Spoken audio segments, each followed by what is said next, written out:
बहुत सोच विचार के बाद इस नतीजे पे पहुंची हूं कि हानिया अब इस घर में नहीं रह सकती।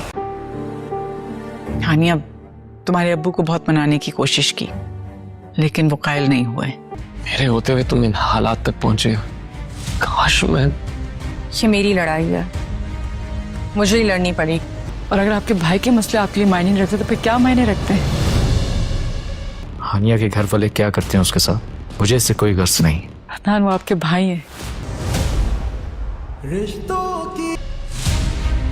तुम परेशान मत हो बुरहान, मुझे तुमसे कोई गिला नहीं। मोहब्बत की इतनी भारी कीमत चुकानी पड़ेगी कभी सोचा ही नहीं था। सारा हानिया के घर उसके माँ बाप से बात करने के लिए गई थी, लेकिन हानिया के बाप दिलावर ने मानने से साफ इनकार कर दिया होता है और सारा को घर से जाने के लिए भी कह दिया होता है। और सारा अपनी बेइज्जती भी बर्दाश्त कर लेती है और जैसे ही वो घर वापस आती है तो आकर वो हानिया को यही बात बताती है, मैंने अपनी तरफ से पूरी कोशिश की है कि तुम्हारे वालिदैन को मना लूँ, लेकिन तुम्हारा बाप मानने को तैयार नहीं है, तो मजबूरन मुझे ये फैसला करना पड़ रहा है। मेरे पास कोई और दूसरा रास्ता भी नहीं है।